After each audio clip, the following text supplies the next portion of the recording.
Good morning children. आज की video में हम चैप्टर 2 का थर्ड पार्ट डिस्कस करेंगे। 2 पार्ट्स में आपने जाना कि न्यूट्रिएंट्स क्या होते हैं और ह्यूमन में डाइजेशन कैसे होता है। उसके लिए आपने एलिमेंट्री ट्रैक देखी और साथ में एसोसिएटेड ग्लैंड्स के बारे में भी जाना। एक आपने वर्चुअल टूर भी वहाँ पे एंजॉय किया था। तो नेक्स्ट पार्ट करने से पहले कुछ 10 सेकंड के लिए अपने आप को एनर्जाइज कीजिए। पहले आपने अपने पाम्स को जोर से रब करना है, यस। और अब आपने फिंगर टिप्स को आपस में ज्वाइन करना है, कर लिया। अब एक दूसरे के ऊपर प्रेशर डालना है। इससे क्या होगी, हमारी मेमोरी ग्लैंड्स एक्टिवेट हो जाएंगी, हमारी कंसंट्रेशन इन्हांस होगी। Okay, do well done. अब देखिए, डाइजेस्टिव सिस्टम के हर कंपार्टमेंट को मैं डिटेल में कराऊंगी। तो हम स्टार्ट करते हैं बक्कल कैविटी से। बक्कल कैविटी की ओपनिंग क्या होती है चिल्ड्रन? माउथ। और उसके जो मैंने मेन मेंबर्स बताए थे वो क्या क्या थे? Teeth, tongue and salivary glands. तो आइए अब हम सबसे पहले टीथ के बारे में जानेंगे। यस, ये टीथ की अरेंजमेंट मैंने आपको दिखाई है। इसको जानने से पहले हम जानेंगे कि हमारे जो टीथ होते हैं वो कितने टाइप्स के होते हैं। तो बेटे वो 2 टाइप्स के होते हैं, milk teeth and permanent teeth. Milk teeth baby के बर्थ के 6 मंथ बाद में ग्रो होने शुरू हो जाते हैं और 6 to 8 ईयर तक वो रहते हैं। उसके बाद वो फॉल ऑफ हो जाते हैं और फिर आते हैं आपके परमानेंट टीथ। जो मिल्क टीथ है उनकी टोटल नंबरिंग 20 होती है। परमानेंट टीथ की टोटल नंबरिंग 32 होती है, इंक्लूडिंग विजडम टीथ। तो अब आइए हम अपर एंड लोअर जाव, मैंने एक ही जाव का डायग्राम ड्रॉ किया है, इसमें इन टीथ की अरेंजमेंट को हम देखेंगे। जैसी लोअर जाव में होती है वैसी ही अपर जाव में होती है। तो देखें, यस, ये देखिए, जो बिल्कुल स्टार्टिंग के 4 टीथ होते हैं वो एक जैसी शेप के होते हैं। शेप, कलर कैसा होता है टीथ का? वाइट। हाँ जी, इन वाले टीथ को जो बिल्कुल फ्रंट में आते हैं, जो बाइट हम लेते हैं, उनकी कटिंग का काम करते हैं, वो होते हैं children incisors.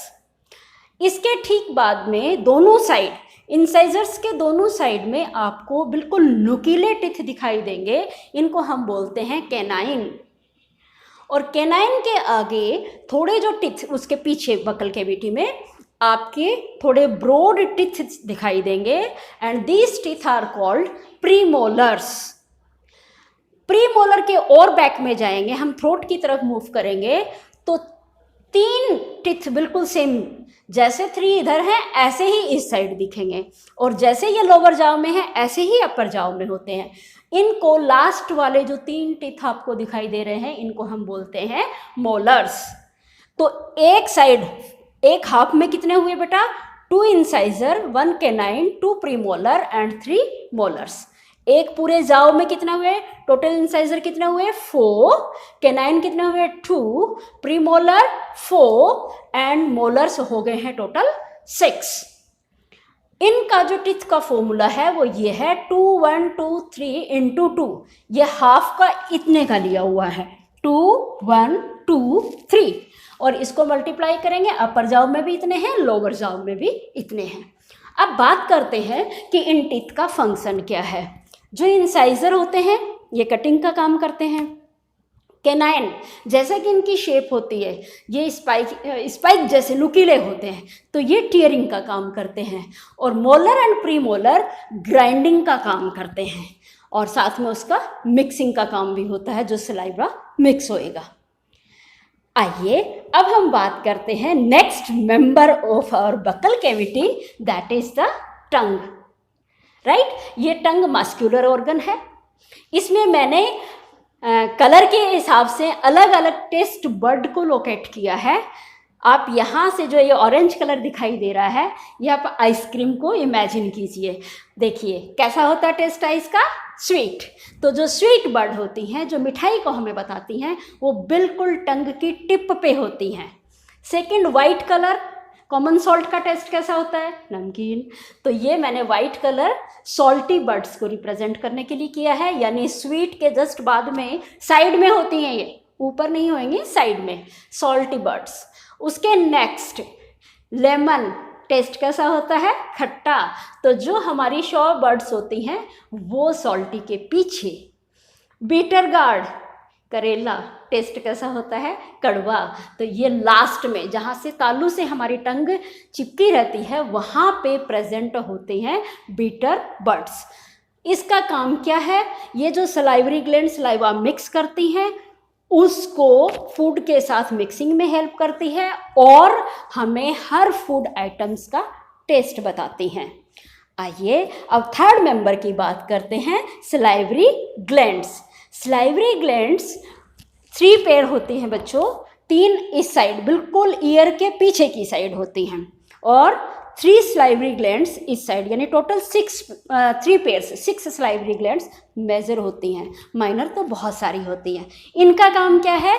Secretion of saliva, saliva secrete करती हैं और वो जो हमारा न्यूट्रिएंट कार्बोहाइड्रेट होता है उसका पार्शियल डाइजेशन करता है। इस जो ये सलाइवा सिक्रेट करेंगे उसमें एक एंजाइम प्रेजेंट होता है और उस एंजाइम का नाम होता है अमाइलेज। बक्कल कैविटी में कार्बोहाइड्रेट की पार्शियल डाइजेशन के बाद फूड जो अंदर जाता है उसको थ्रोट में एक कॉमन पासेस में से होकर जाना पड़ता है and the name of that common passes is pharynx, जो कि वर्चुअल टूर में भी मैंने आपको बताया था। फेरिंग्स मतलब ये ऊपर नेजल कैविटी है और यहाँ पे फेरिंग्स है, फूड भी यहीं पे जा रहा है। कई बार जब खाना खाते टाइम आपको हंसी आ जाती है या आप ज़्यादा बातें करते हो तो यहाँ से आपका चोक हो जाता है, हिकअप्स, हिचकियाँ आनी शुरू हो जाती हैं। उसका रीज़न यही है कि कुछ फूड पार्टिकल्स आपकी फूड पाइप की बजाय विंड पाइप में एंटर कर जाती हैं। उससे एंटर होने से बचाने के लिए गॉड ने हमें एक प्रोटेक्शन दी है, उसको बच्चों बोलते हैं एपिग्लोटिस। जैसे मान लो ये विंड पाइप है और साथ में ही आपकी फूड पाइप है, ये दोनों हैं, ठीक है। सामने की तरफ हमारी होती है विंड पाइप, उसके पीछे होती है फूड पाइप। तो जब फूड पाइप में फूड एंटर कर रहा है उस टाइम विंड पाइप के ऊपर वो फ्लैप उसको ढक लेता है ताकि फूड पार्टिकल्स विंड पाइप में एंटर ना करें। अब जो इसोफेगस है यहाँ कोई डाइजेशन नहीं होता, मस्कुलर ऑर्गन है, इसमें कॉन्ट्रैक्शन एंड रिलैक्सेशन के थ्रू फूड नीचे पहुँच जाता है स्टमक में। और एक बात और ध्यान रखनी है कि फूड का जो वे है वो 1 डायरेक्शनल है, नीचे की तरफ है। कई बार आपको वॉमिटिंग आ जाती है, उसका रीज़न मैं भी आपको बताऊंगी। सी चिल्ड्रन, अब जैसे ही फूड स्टमक के अंदर एंटर करता है इसकी इनर वॉल पे जो गैस्ट्रिक ग्लैंड्स प्रेजेंट हैं वो स्टिमुलेट हो जाती हैं और वो गैस्ट्रिक जूस सीक्रेट करती हैं। आइए अब देखते हैं कि गैस्ट्रिक जूस के मेन कंपोनेंट्स कौन कौन से हैं। ये हैं बच्चों hydrochloric acid, mucus and pepsin. अब HCl जो है हाइड्रोक्लोरिक एसिड, इसका क्या फंक्शन होता है? एक तो ये मीडियम को एसिडिक बनाता है जो कि ज़रूरी है पेप्सिन के काम करने के लिए। दूसरा, जो फूड के साथ कुछ पैथोजेंस बॉडी के अंदर एंटर कर रहे हैं, बैक्टीरिया वगैरह चले गए हैं, उनको ये किल कर देता है। म्यूकस क्या करेगा? अब एसिड कैसा होता है? कोरोसिव इन नेचर होता है। कई बार देखो एसिड अटैक के बारे में भी आपने बहुत सुना होगा। तो जहाँ कहीं एसिड गिर जाता है वो हमारी स्किन को बर्न कर देता है। अब यहाँ पे भी एक बड़ी अच्छी प्रोटेक्टिव लेयर भगवान ने बना दी है। जो गैस्ट्रिक जूस से म्यूकस सीक्रेट होता है वो प्रोटेक्टिव लेयर बना लेता है इनर वॉल के चारों तरफ, ताकि हमारे स्टमक की भीतरी लेयर जो है वो एसिड अटैक से बर्न ना हो। थर्ड जो गैस्ट्रिक जूस का कंपोनेंट है that is the pepsin. It is a kind of enzyme. ये एक टाइप का एंजाइम होता है जो कि प्रोटीन की पार्शियल डाइजेशन करता है, प्रोटीन को ब्रेक कर देता है किसमें? पेप्टाइड्स में। तो अभी तक आपने क्या देखा? बक्कल कैविटी के अंदर कार्बोहाइड्रेट का पार्शियल डाइजेशन हुआ है और स्टमक के अंदर सिर्फ प्रोटीन का पार्शियल डाइजेशन हुआ है। बेटा मैंने स्टार्टिंग में ही आपको बताया था कि 3 मेन जो फूड कंपोनेंट हैं हमारे, कार्बोहाइड्रेट, फैट एंड प्रोटीन, इनकी डाइजेशन की ज़रूरत होती है। बाकी जो मिनरल्स हैं, वाइटामिन्स हैं, इनको हमारी बॉडी रॉ फॉर्म में ही अब्जॉर्ब कर लेती है। अब मैंने आपको बताया कि कई बार एसिडिटी क्यों हो जाती है। जो ये गैस्ट्रिक जूस में एसिड है, अगर ये ज़्यादा अमाउंट में सीक्रेट हो जाता है तो एसिड की अमाउंट बढ़ जाती है, उससे हमारे स्टमक में जलन होनी शुरू हो जाती है। उससे बचाने के लिए हमें क्या चीज़ लेनी चाहिए, जो बेसिक चीज़ें होती हैं उन्हें खाना चाहिए। और कई बार ये इसकी क्वांटिटी इतनी ज़्यादा हो जाती है कि वो फूड के डाइजेशन में प्रॉपर हेल्प नहीं करता, तो उससे फिर हमें वॉमिट आ जाती है। इच्छा तो जरूर जागृत हुई होगी कि सबसे पहले स्टमक को आखिर देखा किसने। तो एक इसके पीछे एक इंसिडेंट है बेटा। 1822 में एलेक्सिस सेंट मार्टिन एक पर्सन था जिसको गोली लग गई थी। जब वो डॉक्टर विलियम बुमोंट के पास गया तो उन्होंने उसकी वो गोली तो निकाल दी बॉडी में से, लेकिन चेस्ट कैविटी में एक होल बन गया और वो उस होल को हील नहीं कर पाए। लेकिन यही होल उनके लिए एक गोल्डन अपॉर्चुनिटी बन गई। तो डॉक्टर विलियम ने उस हॉल में से उस पर्सन की इनर बॉडी को देखा, स्टमक के अंदर कैसे जो फूड है उसके साथ क्या क्या वर्क हो रहा है, जो अभी मैंने सारा बताया था, ये इन्हीं डॉक्टर साहब की देन है। तो बेटा फूड स्टमक से अब आगे एंटर कर रहा है किसमें, स्मॉल इंटेस्टाइन में। और इस रीजन में, ये जो रीजन है स्मॉल इंटेस्टाइन का, इसको हम डोडेनम बोलते हैं। जैसे ही यहाँ फूड एंटर करेगा, स्मॉल इंटेस्टाइन की inner wall intestinal juice secrete करेंगी। जैसे स्टमक की इनर वॉल ने किया था गैस्ट्रिक जूस, तो ये क्या करेगी, इंटेस्टिनल जूस। और उस इंटेस्टिनल जूस में क्या होते हैं, तो बेसिक सॉल्ट होते हैं और इंटेस्टिनल एंजाइम्स होते हैं। बेसिक सॉल्ट हैं, बेसिक नेचर के हैं, तो ये मीडियम को कैसा बना देंगी, बेसिक। क्योंकि आगे जो फूड की यहाँ पे कंप्लीट डाइजेशन होनी है वो बेसिक मीडियम में ही होती है। तो जैसे ये फूड यहाँ पहुँचा, सेम टाइम पे लिवर ने जो बाइल जूस सिक्रेट किया था, जो गॉल ब्लैडर के अंदर स्टोर्ड था, वो इस बाइल डक्ट से, इसके पीछे से होता हुआ पेनक्रियाटिक जूस के साथ मिलकर स्मॉल इंटेस्टाइन में एंटर कर जाएगा।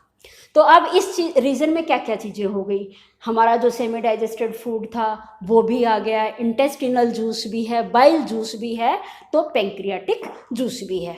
अब एक बार इन तीनों जूसेस को हम ध्यान से सुनेंगे। इंटेस्टिनल जूस मीडियम को बेसिक बनाता है और साथ में कुछ एंजाइम सिक्रेट करता है।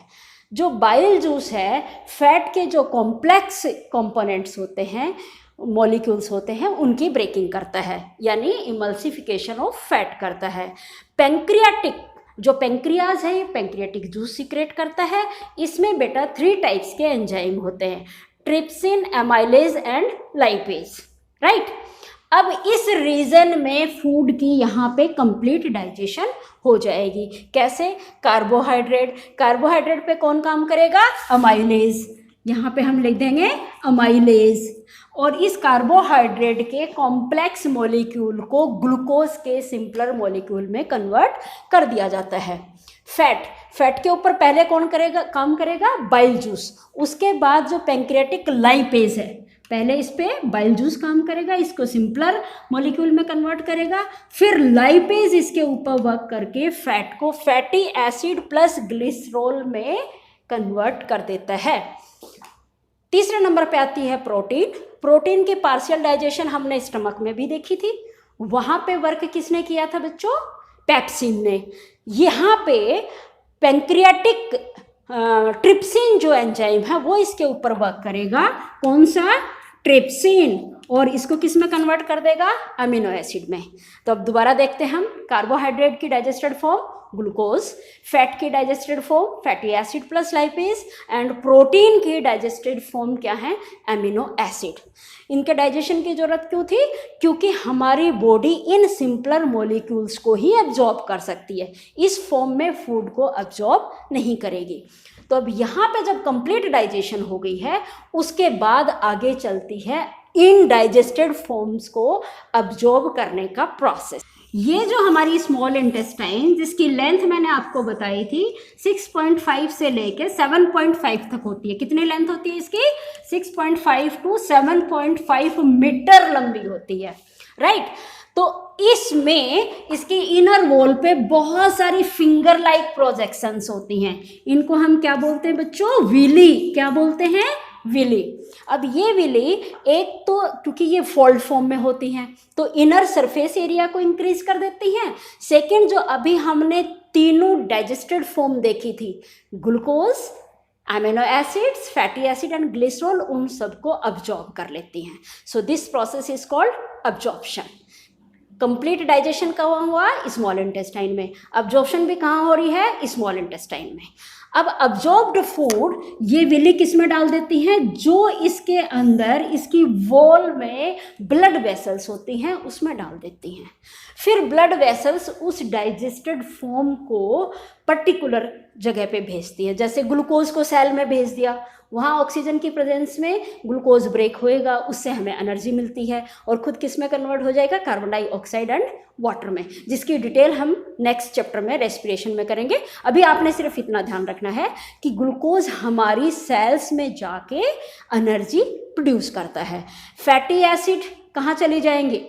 अगर बॉडी में ग्लूकोज नहीं है तो फैटी एसिड और ग्लिसरॉल की ब्रेकिंग होगी। अदरवाइज ये जो हमारी स्मॉल इंटेस्टाइन है या स्किन के नीचे एक एडिपोज टिश्यू की फॉर्म में कलेक्ट हो जाता है। प्रोटीन की डाइजेस्टेड फॉर्म क्या देखी थी? Amino acid. अमीनो एसिड को ब्लड कहाँ भेजेगा? जहाँ कहीं रिपेयरिंग की, टिश्यू कोई टीयर हो गया है, रिपेयरिंग की ज़रूरत है और हमारे ग्रोथ वाले रीजन पे भेज देगा। तो ये जो ट्रांसपोर्टेशन का प्रोसेस है दैट इज कॉल्ड एसिमिलेशन। तो होप कि यहाँ तक समझ आ गई होगी। स्मॉल इंटेस्टाइन ने किस किस को अब्जॉर्ब किया? All digested form of food particles. अब आ जाइए आप लार्ज इंटेस्टाइन पे। लार्ज इंटेस्टाइन में फूड पहुंच गया, वर्मीफॉर्म अपेंडिक्स कोई काम नहीं करती।